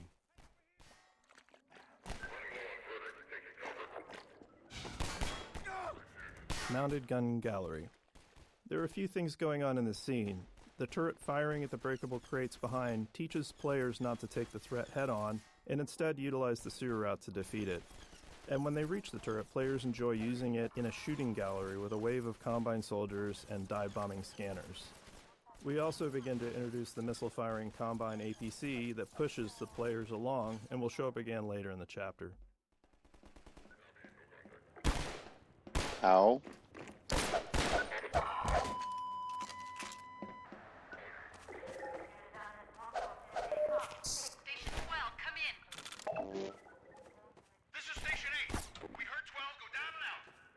Surgical strike units are targeting railway stations. Repeat, civil protection is coming down on underground stations. We're already getting refugees from dying and outlying.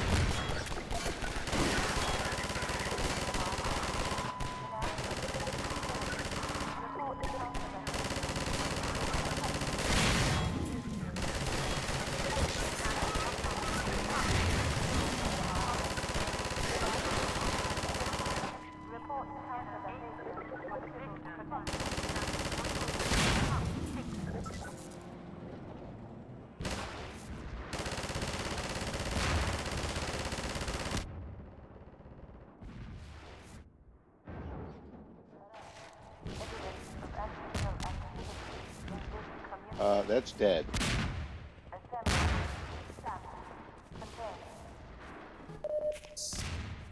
What did I miss?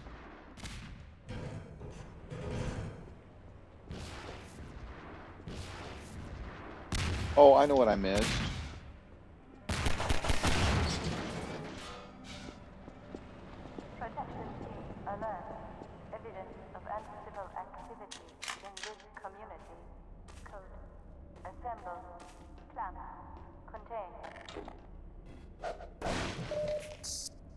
That's what I missed. Okay.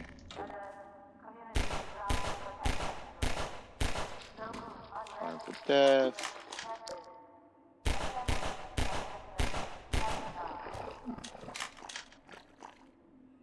You.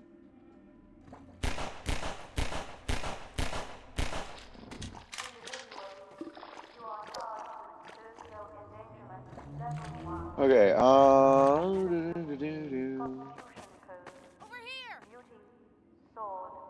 Keep going, friend. That station was raided, but there's others up ahead.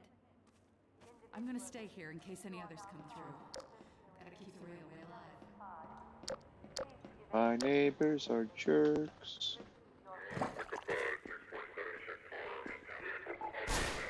Excuse me.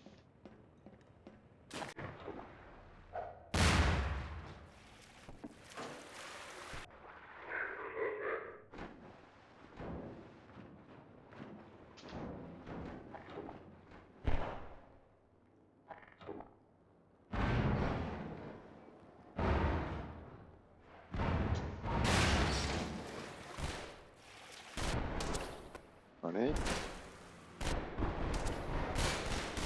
Thank you. Get in the pipe. Thank you.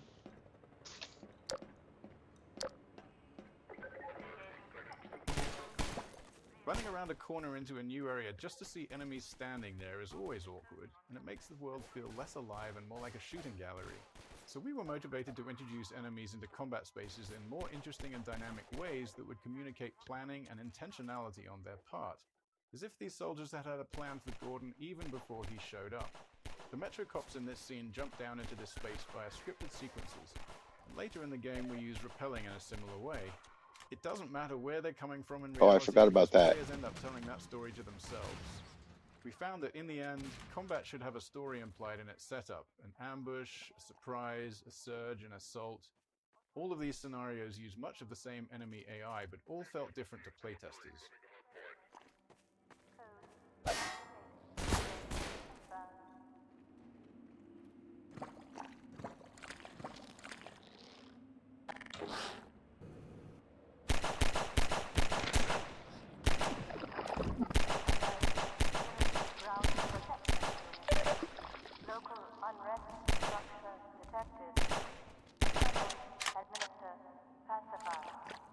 Barnacle bowling.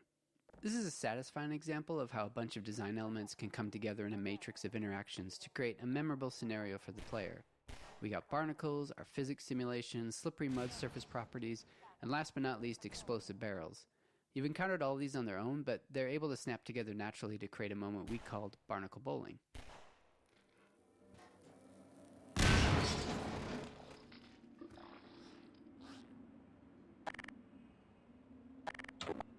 Barnacle bowling. Whee! I don't know if any of them are still alive.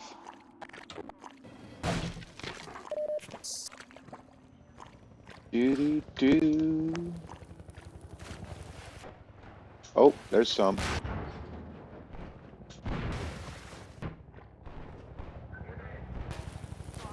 Oh, that's some right there. I don't want to be there. Up on this. Wait, nope, that wasn't it. Wait, what is it? The ladder.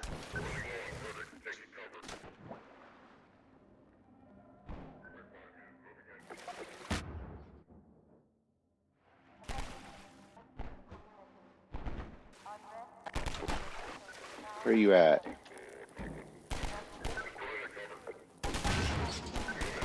Where you at? Oh, there you are.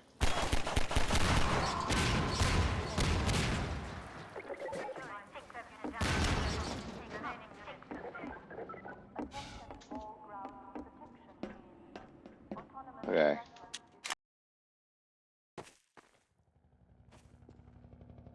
Physics in puzzles. Often, simpler mechanics encountered earlier in the game are pulled from more complex ones as a form of training.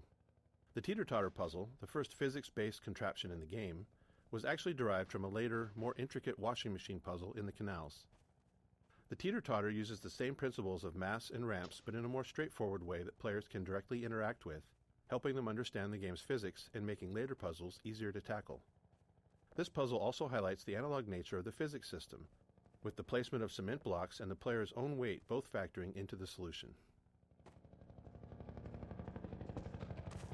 Yay, I made it.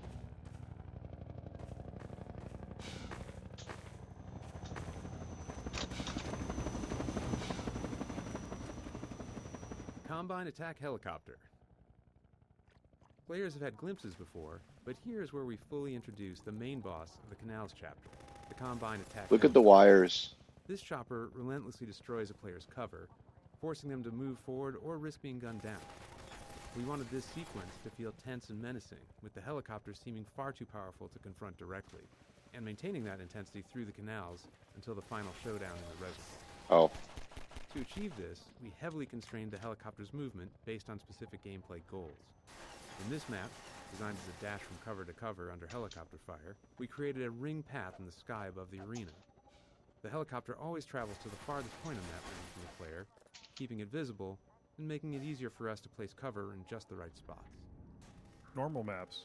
Whoa! Half-Life 2 was developed during an exciting time for graphics, as the first programmable shader-supported graphics cards were hitting the market. Using this technology, we became one of the first games to implement normal maps, a technique that enhanced the lighting on surface geometry. The normal map described the surface's roughness, allowing each pixel of a polygon to be lit in a way that made surfaces appear bumpier and more detailed than ever possible in Half-Life 1. Whoa. That was cool.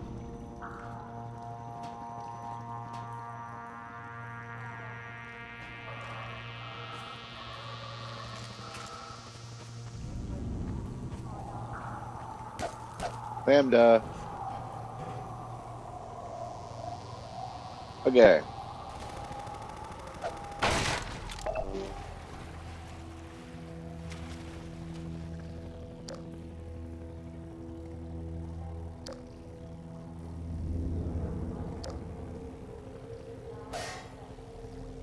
Guess it's just health. I am playing it. Well, look at that crowbar. Look at the crowbar. It's missing a spot. Aren't you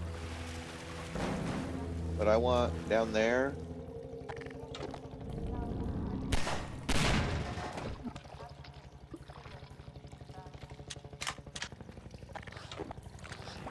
Okay, that went down. You were there. One over here. Autosave dangerous. In Half-Life 1, we had a set of autosaves throughout the game, hand-placed by level designers and triggered when the player reached some specific moment or position in the game. This ensured that the game was automatically saved for you as you traversed through Black Mesa's corridors. In Half-Life 2, we found ourselves needing a new tool. The problem arose in some of the more complex arenas we'd built. Some of those encounters would last for quite a while and features multiple sets of enemies. Others were long, sprawling mixes of exploration and combat without any clear separation between the two. We never want an autosave where the player is in danger of dying right after loading the game, because that could place the player in a death loop. If you played enough games back then, you definitely found yourself in this situation at least once. So unless we deliberately crafted pauses in every arena's flow, there wasn't always a safe place to put an autosave. After some experimentation, we implemented a feature called Autosave Dangerous. This was a level designer tool that combined an autosave with an associated time frame.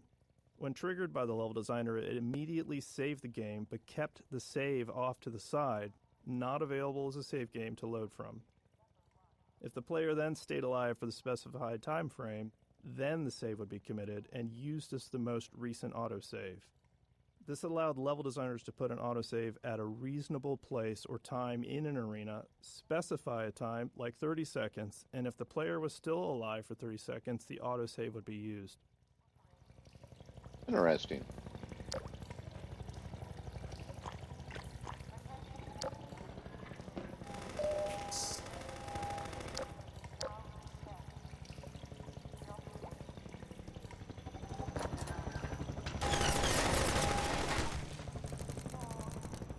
Whee!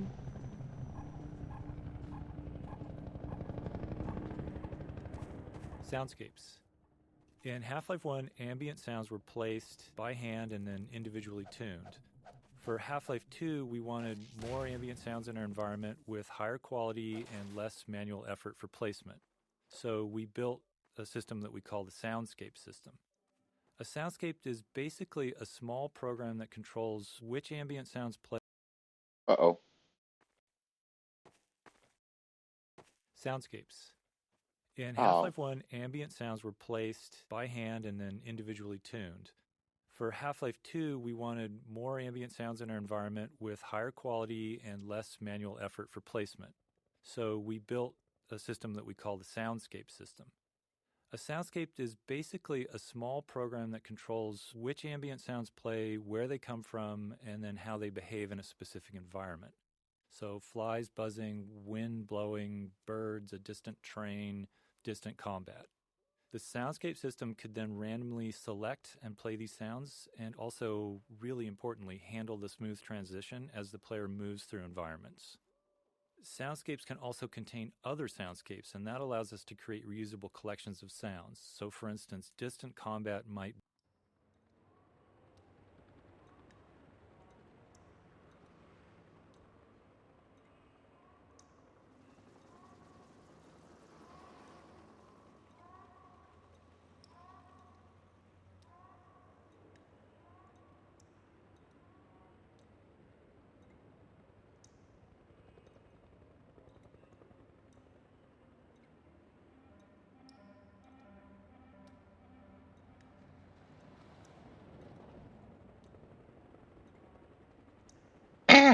Distant sound might what? I don't even know.